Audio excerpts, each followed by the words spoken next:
안녕하세요. 일요광장 시간입니다. 이제 오늘 수행편인데요. 수행편 내용은 책들을 다 보시면, 상세한 내용은 읽어보신 분들은 큰 무리 없이 다 보시면 이해할 수 있는 내용이고요. 또, 실참에 관련해서는 그 전에 참선요지나 아니면 또 실제 그 참선요지 강의하기 전에 실천하는 것들을 좀 한 게 있기 때문에 수행 부분은 제 개인적인 생각을 몇 가지 좀 하는 것으로 대신할까 합니다.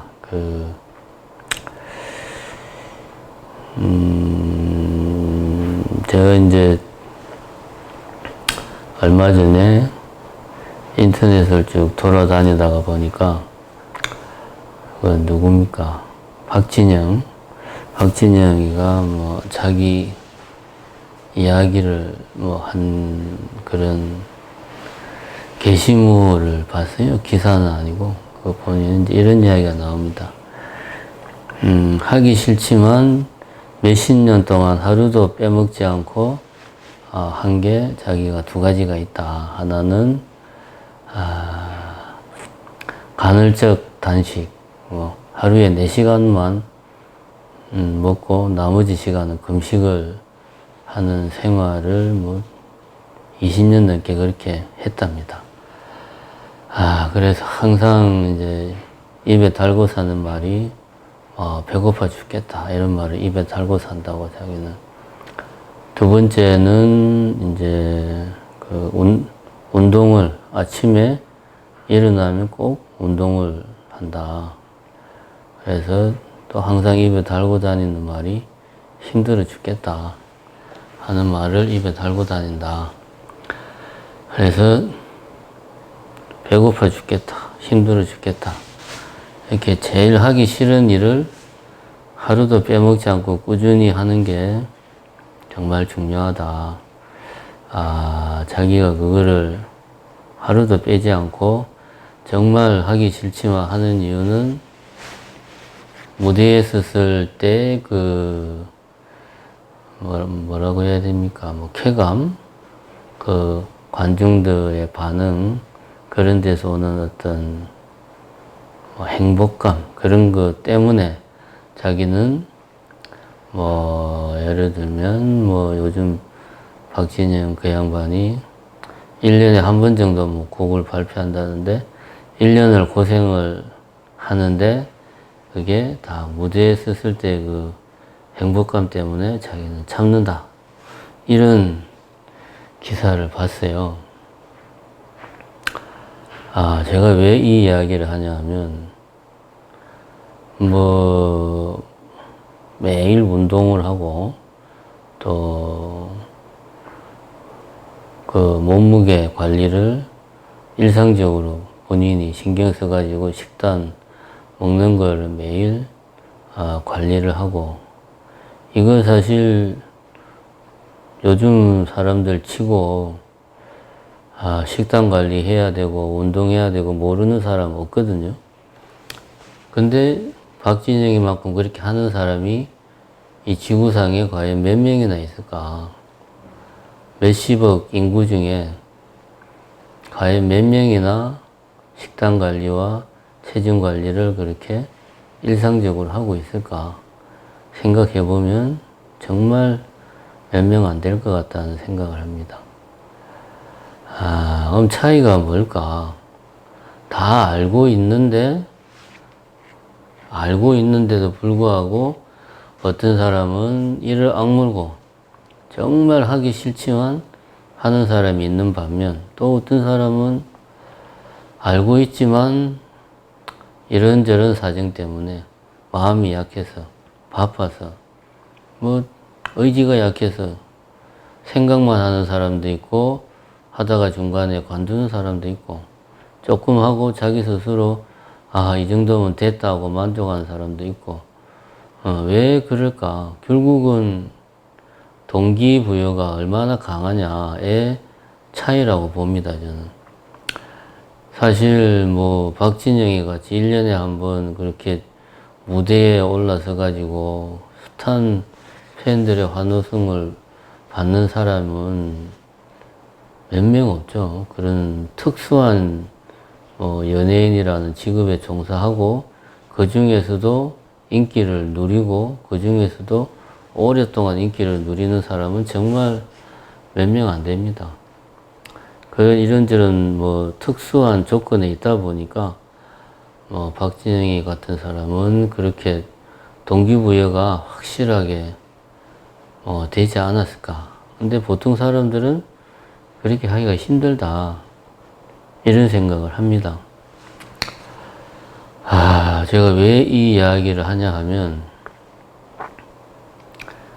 불교를 조금이라도 접해본 사람들은 뭐 다 경로야 다르겠지만 불교의 수행이 어떤 게 있고 어떻게 하는 거고 이런 것들을 몰라서 못하는 사람은 별로 없습니다. 알지만 안 하는 거죠. 문제는 그거죠. 어떻게 하면 된다는 건 아는데 안 하는 거죠. 문제는 그겁니다. 그래서 뭐 사념처 수행을 어떻게 하고 위파사나 수행을 어떻게 하고 이런 거는 책만 조금 보면 됩니다. 거기에 무슨 뭐 심오한 철학이 있는 게 아닙니다. 시키는 대로 그냥 하면 됩니다. 그거는. 그걸 안 하는 게 문제지 그 뭐 다른 게 문제가 아닙니다. 또 뭐 비슷한 예인데 최근에 주변에 보면 이제 몸이 건강이 안 좋아져 가지고 평소에는 그렇게 뭐 자기 건강 관리를 뭐 열심히 보통 사람들처럼 하는 사람이 아니었는데 이제 건강이 안 좋아져 가지고 처음에는 살기 위해서 어쩔 수 없이 이제 헬스장 가서 운동을 했는데 하다 보니까 이제 재미를 붙인 거죠. 그래가지고 막 뭡니까 복근도 막 생기고 이 정도로 뭐 열심히 운동하는 사람이 주변에 보면 있어요. 이제 내 같은 사람이 보기에는 너무 운동에 매달리는 것 같다. 좀 광적으로 매달린다. 보면 좀 심하다 싶을 정도로 막 그런 느낌이 들 정도로 막 운동을 열심히 해요. 그럼 이 양반 같은 경우도 똑같은 맥락이죠. 그냥 특별한 계기가 없었다면 주변에서 보기에 저 뭐 좀 광적이다 싶을 정도로 그렇게 운동을 하는 사람은 별로 없는데 뭔가 자기 나름의 어떤 동기부여가 된 거죠. 뭐 건강이 목숨을 위협당할 정도로 건강이 아주 안 좋다거나 그래서 운동을 해야지만 그나마 정상적인 삶에 가깝게 삶을 살 수 있다든가 뭐 이런 어떤 계기가 있으니까 남들이 보기에 광적일 정도로 막 배에 복근이 생길 정도로 운동을 막 하는 거죠. 이 양반도 결국은 동기부여의 문제입니다. 우리가 운동을 해서 적당한 근육을 유지하고 체중 관리하고 다이어트를 해야 된다 모르는 사람은 없습니다. 요즘 사회에. 다 아는데 안 하는 게 문제죠. 그러면 이 문제를 과연 제가 이제 하고 싶은 이야기는 개인의 의지로 다 돌려야 되는가. 수행을 열심히 하지 않는 사람은 의지가 약해서 안 하는 것인가. 아니면 수행을 열심히 하는 사람은 의지가 강해서 하는 것인가. 이런 질문을 저는 하고 싶어요. 그 다음에 두 번째는 과연 그러면 우리가 뭐 초발심시 변증각이다 이런 말도 하고 발심이 중요하다 뭐 이런 말도 하고 그런 이야기를 하는데 그러면 어떤 불교의 교리를 정확하게 이해를 하면 제대로 뭐 공의 도리나 연기나 이런 불교의 그 교학 체계를 올바르게 정확하게 이해를 하면 이해를 하는 만큼 수행의 동기부여가 생기느냐. 두 번째 질문. 과연 그런가? 거기에 대해서 저는 좀 우리가 진지하게 고민을 해볼 필요가 있다. 이런 생각을 합니다. 왜냐하면 우리 주변을 보면 잘 알지만 수행을 열심히 하지 않는 사람들이 잘 알고 열심히 하는 사람들보다 훨씬 더 많거든요. 압도적이거든요. 제가 볼 때는 압도적으로 많습니다. 특수한 상황, 예를 들면 선방에 다니는 스님들 같은 경우를 제외하고 선방에 있으면 하기 싫거나 좋거나 하루에 10시간씩 무조건 수행을 해야 되는 거거든요. 그런 경우를 제외하고 제가자든 아니면 저희 같은 소임을 보는 스님이든 기도를 하는 스님이든 정말 열심히 수행에 일로 매진하는 사람은 별로 없습니다. 제가 보기에는. 왜 그럴까? 뭔가 좀 개인의 의지나 불교에 대한 이해, 이것 외에 다른 뭔가 이유가 있지 않을까? 이런 생각을 요 최근 들어 좀 하고 있습니다. 제 생각을 이야기를 하자면, 우리 지금 현대의 문명은 크게 보면 좀 잠깐 이야기가 옆으로 새는데, 황하 문명, 중국의, 그 다음에 인도의 인더스 문명, 그 다음에 이제 지금의 중동, 그쪽 메소포타미아 문명, 그 다음에 이제 고대 그리스, 로마 그쪽, 거기는 뭐라 그럽니까? 하여튼, 이런 지금 현대 우리 문명을 구성하는 주된 4대 문명 그런 게 있지 않습니까? 제가 잘 기억을 못 하겠지만, 이 문명들이 보면 특징이 있어요. 먼저 지금 현재 서구 사회, 현대 우리 인류 문명의 주류를 이루고 있죠. 서구 사회는 두 개의 문명이 지금 기계적으로 결합되어 있어요. 제가 볼 때는 하나는 유대 문명, 종교로 대표되는 유대 문명과 하나는 과학으로 합리적인 지성, 과학으로 대표되는 고대 그리스 문명. 두 개의 문명이 그냥 기계적으로 결합이 되어 있는 게 현대 서구 사회입니다. 그리고 이게 지금 우리 같이 인류 문명의 주류를 이루는 흐름이에요. 그래서 유대 문명은 메소포타미아 그쪽 문명에 뿌리를 두고 있죠. 성경의 내용, 홍수 나와가는 것들이 사실은 그쪽 메소포타미아 문명의 공통된 그쪽 신화의 공통된 이야기라는 거는 이미 종교학자들이 다들 이야기하는 거고, 또 여호와라든가 아담과 이브 이야기라든가 이런 것들이 메소포타미아 그 지역에 이미 존재하던 신의 형태, 신화의 형태 그런 것들이라는 건 이미 다 밝혀진 사실입니다. 어쨌든 종교의 영역은 유대 문명을 축으로 하고 있고 합리적인 이성이나 과학의 영역은 그리스 그쪽 문명을 토대로 하고 있고 이게 서로 뿌리가 달라요. 항상 갈등을 합니다. 보면. 그 다음에 우리 이제 동아시아 쪽에 최근까지 19세기, 20세기 초반까지 주류였던 문명은 아무래도 이제 유교로 대표되는 황해 문명이었죠. 유교 문명. 유교 시스템은 잘 아시지만 상당히 현실적이고 실용적인 시스템이에요. 그건 어떤 철학이나 그런 종교라기보다 현실적인 삶을 어떻게 우리가 잘 살 거냐. 이 사회를 어떻게 하면 잘 꾸려서 각자가 행복하게 살 거냐. 거기에 초점이 맞춰진 게 유교입니다. 교라고 하기도 그렇죠. 일단 유학입니다. 그 유학이 동아시아 쪽은 최근까지 주류를 이루어왔고, 그 다음에 인도에 있는 인더스 문명이 있는데, 인더스 문명은 예나 지금이나 크게 달라진 게 없습니다.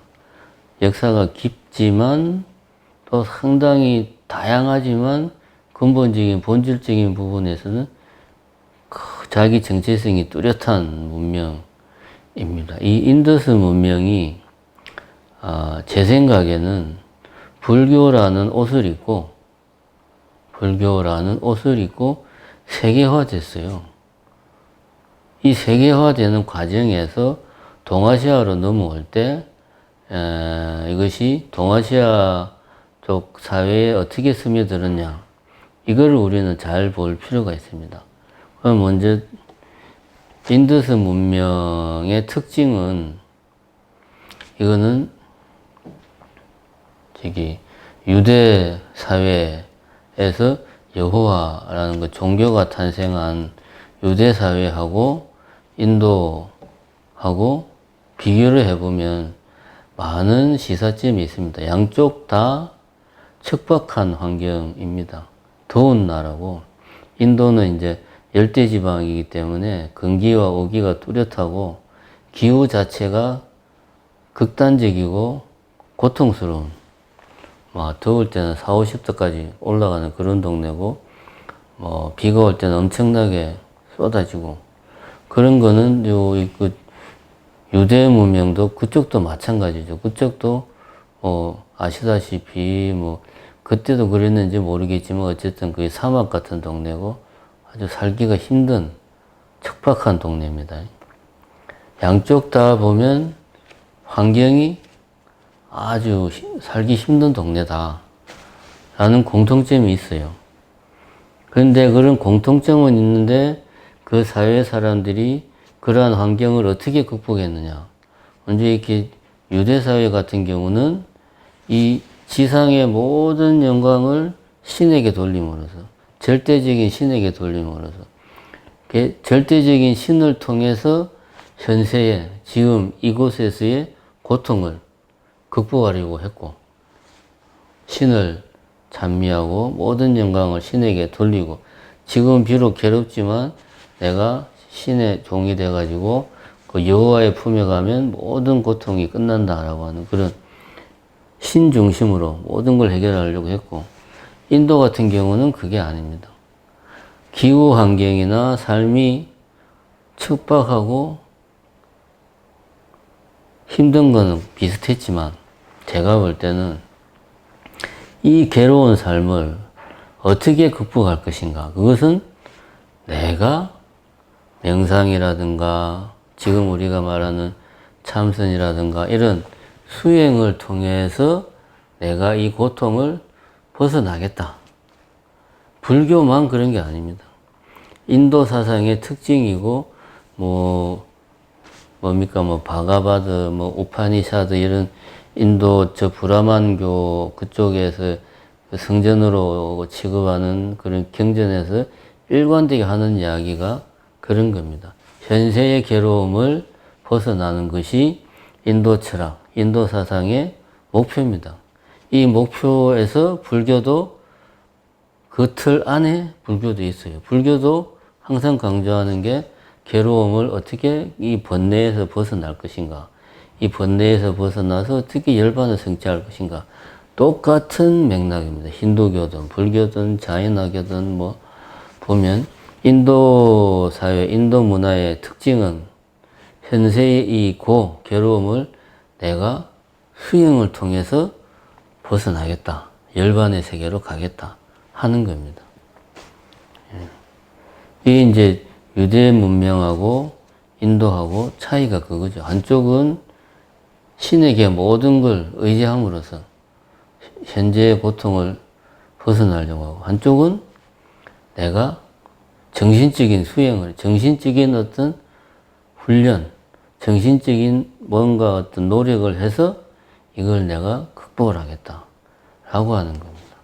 그래서 결국 불교는 제가 볼 때는 인도 사상을 어떤 불교라는 그 외피를 씌워서 세계화 시키는데 큰 역할을 했는데, 이것이 핵심은 어떤 정신적인 수행, 현재의 괴로움을 정신적인 수행을 통해서 극복한다라는 이것이 기본적인 맥락인데, 이것이 동아시아 쪽으로 넘어오면서 동아시아 온 게 황하에서 그 발원한 그 유학이나 유교 시스템이 사회를 운영하는 시스템으로 정착이 되어 있는 뭐 중국, 한국, 일본 뭐 이런 쪽은 이런 인도의 현재의 괴로움을 개인의 정신적인 수행을 통해서 내가 완전히 벗어나겠다라고 하는 이러한 사상적인 베이스가 약해요. 이쪽은 현실적이거든요. 보면은 유학 자체가. 그래서 우리나라를 잘 보면 불교가 이 지배적인 통치 시스템으로 정착한 적은 별로 없습니다. 고려가 불교 국가라고 하지만 통치 시스템은 유학이었어요. 유교가 사회를 공식적으로 통치하는 시스템이고, 사람들의 정서를 뭐 신앙 이런 거를 불교가 책임졌을지 모르지만 통치 시스템은 유교였습니다.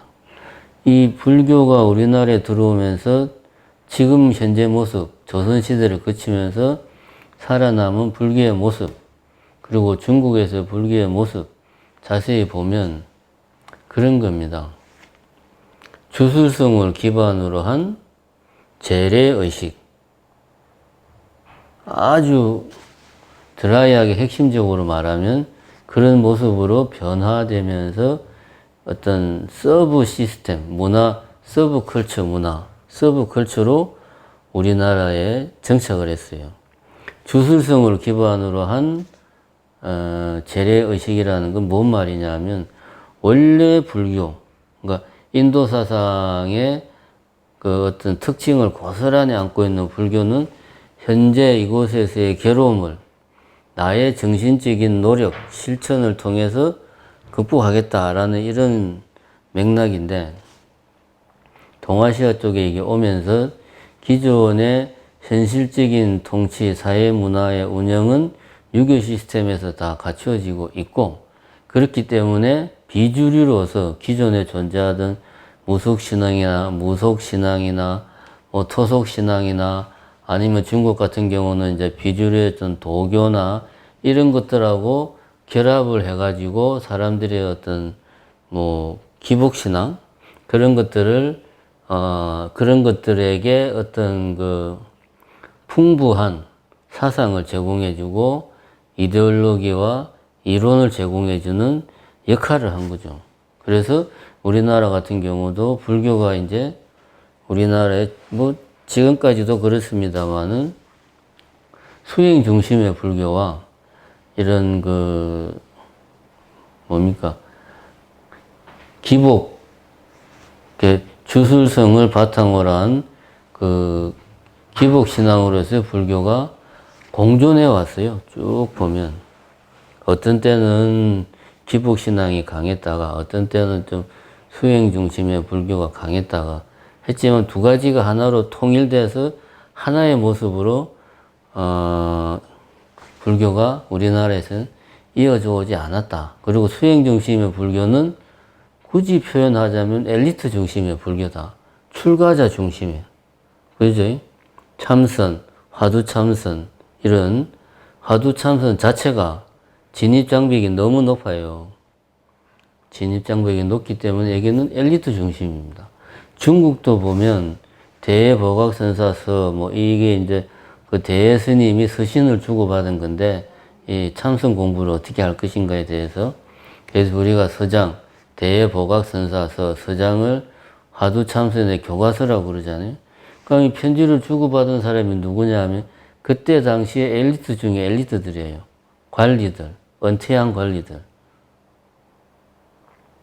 그러니까 수행 중심의 불교는 동아시아에서 좀 엘리트 중심의 소수에 국한되어 있었고, 일반적인 사회와 결합된 형태는 뭐 기도하는 거, 공드리는 거, 불공 드린다. 그 다음에 뭐 무슨 뭐 제사를 지낸다. 이런 식으로 주술성을 기반으로 한 재래의식의 풍부한 문화적 요소, 사상적 요소, 이런 거를 제공을 해줘가지고 지금까지 이어져 내려왔다. 라고 저는 생각을 합니다. 그건 지금 현재 우리 불교의 모습도 그래요. 지금 아직까지도 각 사찰들의 지배적인 신행 양식은 기도, 그 다음에 뭐, 기도, 제사, 이런 겁니다. 각 사찰에서 일상적으로 신도들이 뭐 다양한 형태의 바른 수행을 한다고 하지만 사실은 일종의 그 반복적인 주술이죠. 뭐 기도, 관세음보살 기도하고 축원하고 뭐 우리 아들 공무원 시험 합격시켜 주세요 축원하고 이런 것들은 결국은 이런 기도라든가 제사라든가 이런 것들이 지금까지도 우리 한국 불교에서는 주류예요. 보면. 그리고 수행은 사실 뭐 그나마 수행의 전통이 남아있는 곳은 조계종에서도 이제 그 선방에 수행의 전통이 남아있습니다. 중국이나 일본은 수행 전통 자체가 거의 사라지다시피 했고. 그렇죠. 이런 환경에서 아무리 개인에게 열심히 수행을 해라. 이러하니까 현실은 고해의 바다니까 번뇌의 불길을 끄기 위해서는 열심히 정신적인 노력, 실천, 곧 불교적 수행을 해야 된다. 라고 이야기를 해도 쉬운 말로 사회 시스템이 문화적인 환경이 수행을 일상으로 자연스럽게 받아들이는 환경이 아닙니다. 이게 인도와 우리나라의 차이입니다. 그걸 우리는 꼭 알 필요가 있다. 꼭 그걸 우리가 명심을 할 필요가 있다. 그래서 무조건 수행하면은 자선하는 거, 참선하는 거 이렇게 해가지고 열심히 수행해야 된다 주장하는 거는 동기부여가 안 되는 사람한테 열심히 다이어트 해라고 계속 다그치는 거하고 다를 게 없습니다. 제가 볼 때. 이런 문화적인 사회 분위기나 문화적인 차이가 분명히 있다라는 걸 첫 번째 우리가 인지를 하고 불교의 수행을 바라볼 필요가 있다. 사념치 수행을 어떻게 하고 뭐 위파사나 수행을 어떻게 하고 사마타 수행을 어떻게 하고 칠각지가 어떻고 이런 건 책 보면 다 나옵니다. 이런 거는. 이거는 그냥 보고 이해하면 됩니다. 하는 게 중요한 거지. 안 하니까 문제지. 두 번째는 뭐냐. 그런데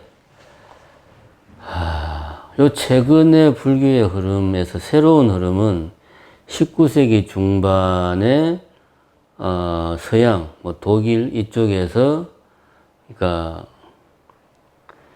그 초기 불교를 문헌학적으로 접근하는 시도가 있었어요. 그러니까 암경, 그러니까 니까야 이런 그 범어 그 자체로 초기 불교를 받아들이는 뭐 독일이나 일본, 19세기 중반부터 그런 흐름이 있었습니다. 특히 이제 뭡니까 이 일본이나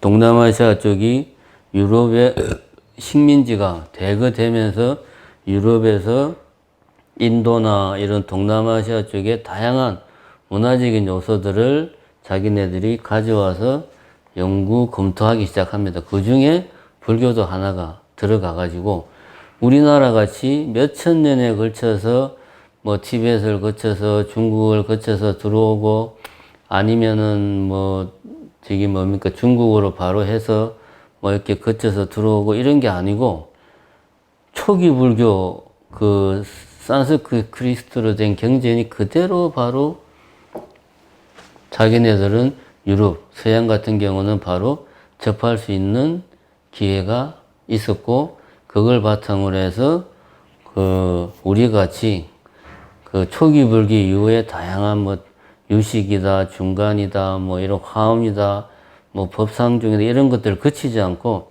초기 불교가 바로 현재 서구 문명으로 전파가 된 겁니다. 그리고 조금 더 지나가지고 사회가 발달하면서 그 남방 불교나 티베트 불교가 서구로 대거 유입이 됐어요. 그래가지고 서구에서는 이런 불교가 이 사람들은 이것을 하나의 불교라는 종교로 받아들이는 사람들도 있었지만 하나의 학문으로 받아들이는 사람도 있었고 그 다음에 그 어떤 불교적인 실천 이것만 따로 떼가지고 요즘 뭐 많이 그 서구 쪽에서 역수입되는 거지만 어떤 그 힐링 측면에서 불교적인 수행을 하는 이런 흐름들이 최근 들어서 서구를 통해서 일어난 거죠. 이것은 기존의 인도나 티벳이나 중국이나 우리나라나 일본 같이 하나의 그 성가 조직을 통해서 불교가 이렇게 확장되는 게 아니고 개인이 어떤 뭐 책이나 명상센터 같은 매개를 통해서 개인이 불교를 필요에 따라서 자기가 받아들이고 개인이 수행하는 개인 중심의 어떤 움직임으로 서구 쪽에서는 이루어진다 이겁니다.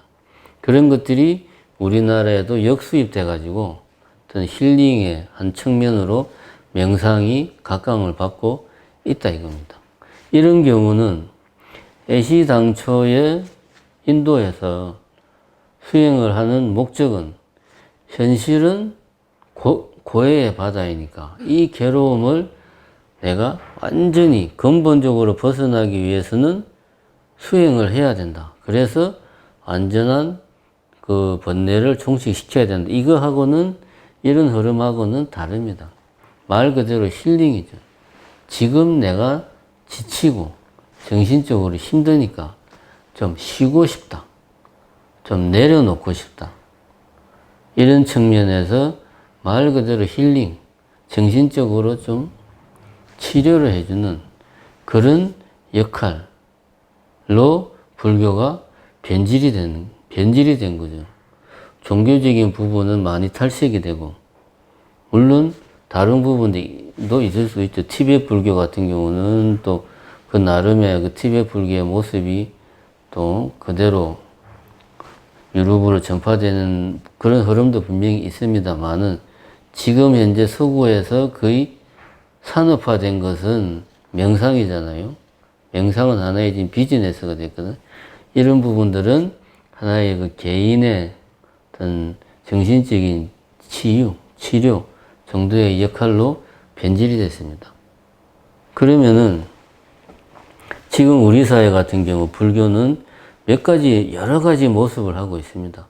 기존의 전통적인 어떤 불교, 아까 말한 주술성에 기반한 재래의식, 기도하고 제사 지내고 하는 이런 모습, 전통적인 모습, 그 다음에 일부 소수 중심으로 이렇게 참선 중심, 조계종 내 선방이라는 특수 영역에 어떤 대중들과는 많이 좀 괴리된 특수 영역의 어떤 참선 중심하는 소수의 흐름, 그 다음에 개인이 어떤 성가 조직, 뭐 사찰이라든가 이런 뭐 출가를 한다든가 아니면 특정 사찰에 신도로 뭐 자기가 뭐 신행생활을 한다든가 이런 거 없이 개인이 그냥 명상이 좀 사람들이 명상이 좋다더라. 명상이 하면 정신 건강에 좋다더라.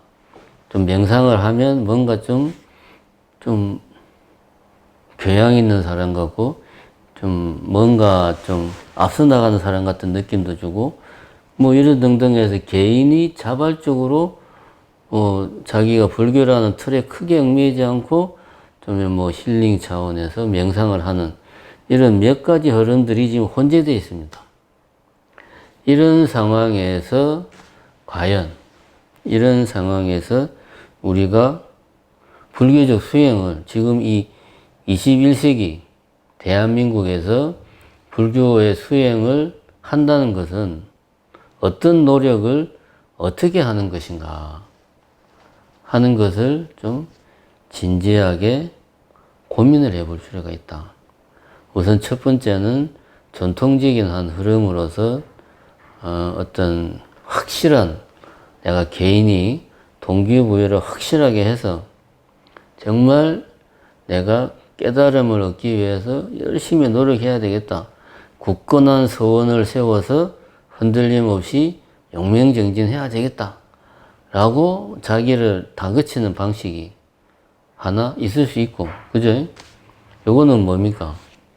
소수의 엘리트 지향적인 수행 방식이라고 저는 생각합니다. 두 번째는 뭐냐? 주술성에 기반한 재래의식을 넓은 의미의 수행이라고 간주하는 거죠. 물론 연불도 수행이고 기도도 수행입니다만은 그것이 수행으로 되기 위해서는 일상화되고 집중적으로 해야 됩니다, 사실은. 어쩌다가 한번 절에 와서 예불 할 때 천수경 한번 같이 읽는 게 수행이다? 그렇게 보기에는 좀 무리가 따르죠.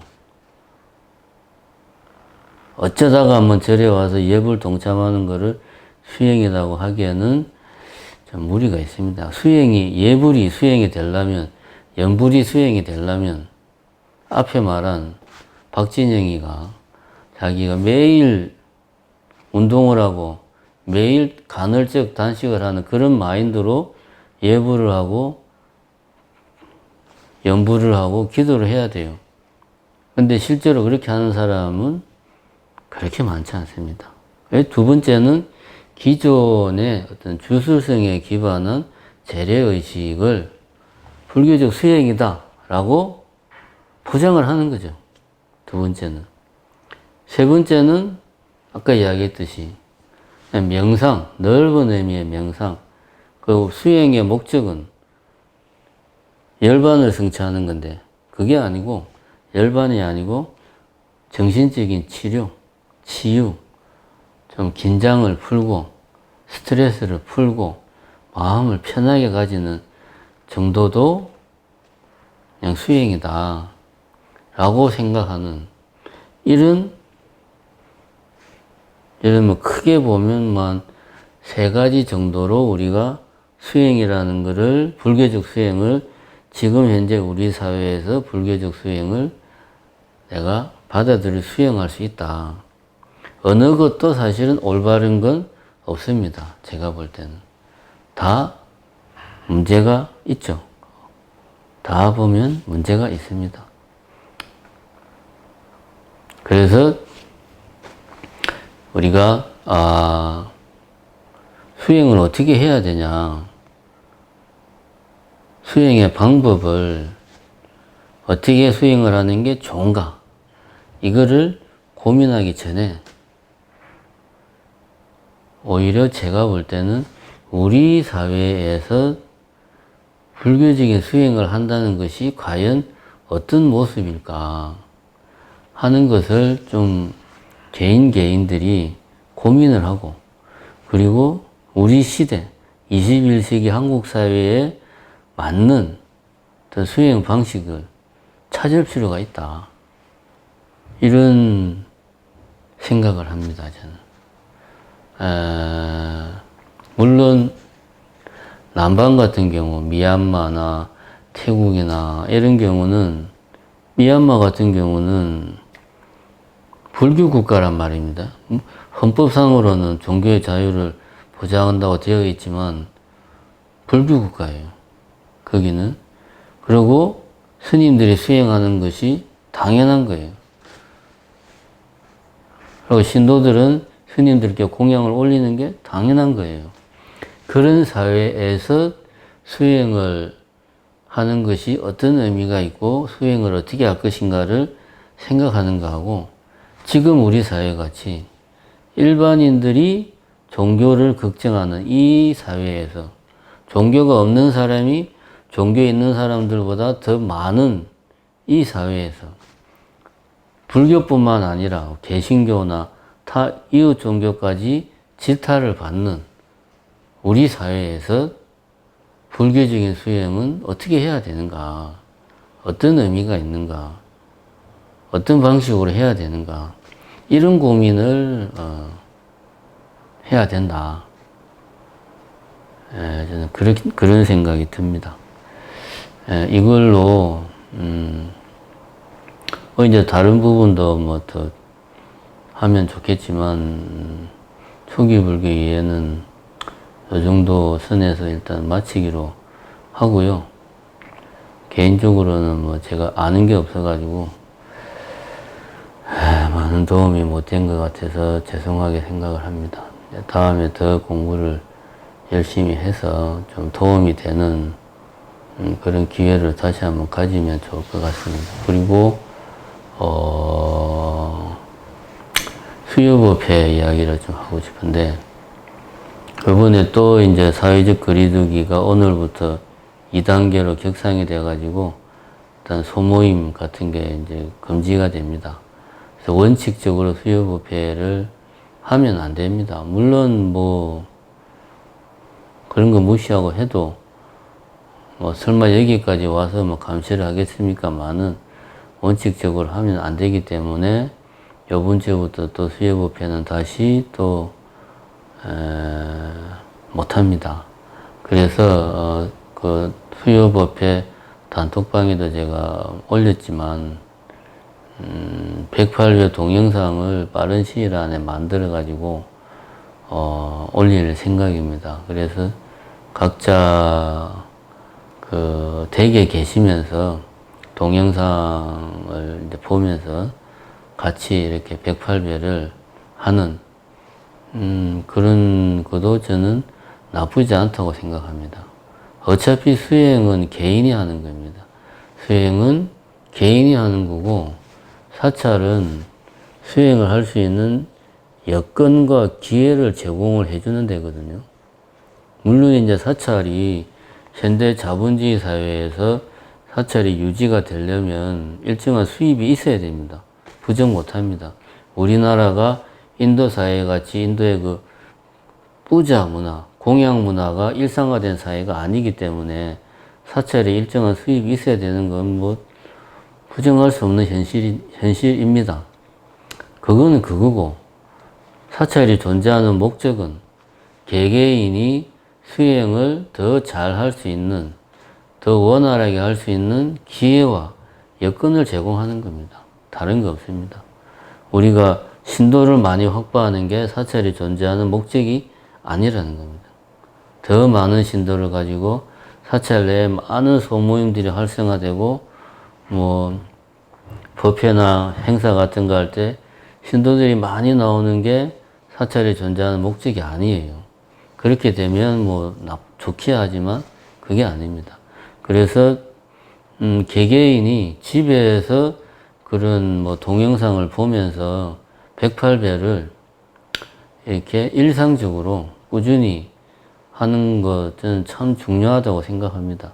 물론 그런 거 없이 본인이 일상적으로 절을 하면 더 좋겠지만, 그런 또 이렇게 보완해 줄 수 있는 게 있으면 더 도움이 될 거라고 생각합니다. 그래서 가능한 빠른 시일 안에 동영상을 올릴 테니까, 뭐 굳이 절에 안 오시더라도 동영상 보시면서 같이 108배를 할 수 있도록 그렇게 하겠습니다. 그리고 또 하나는 어차피 코로나가 이제 일상화되고 백신이 나오더라도 뭐 완전히 잡히지 않는다는 뭐 그런 말도 있습니다. 그래서 비대면 시대, 비대면 사회에 우리가 이제 어떻게 비대면 시대에 맞는 어떤 뭐 포교 방식, 수행 방식 뭐 그런 것들을 고민하지 않을 수가 없습니다. 그래서 이거는 좀 시간이 걸리겠지만 그 정심사 신행생활의 길잡이라는 그 책자를 만들어서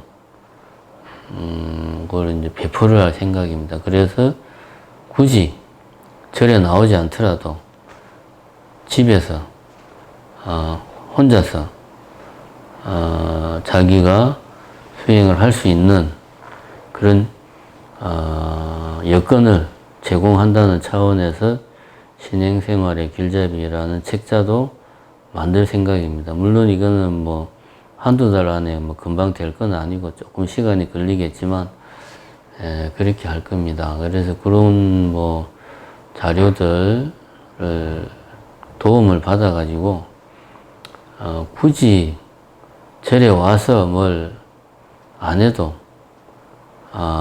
본인이 생활하는 곳에서 자기가 정한 나름의 원칙과 뭐 자기가 정한 나름의 목표를 세우고 열심히 수행을 하는 게 좋겠다. 저는 이렇게 생각합니다. 네, 1위 강좌는 당분간 좀 쉬겠습니다. 아까 말한 그런 책자도 좀 만들어야 되고, 또 지금 법문집도 작년까지 법문한 것들을 모아서 법문집도 만들어야 되겠다는 생각을 하고 있습니다. 언제 나올지는 모르겠지만 이런저런 뭐 좀 밀린 일들이 많아서 당분간은 그런 것들을 좀 집중할 생각입니다. 1위 강좌는 좀 쉬고요. 각자 댁에서 열심히 수행하시기 바랍니다. 감사합니다.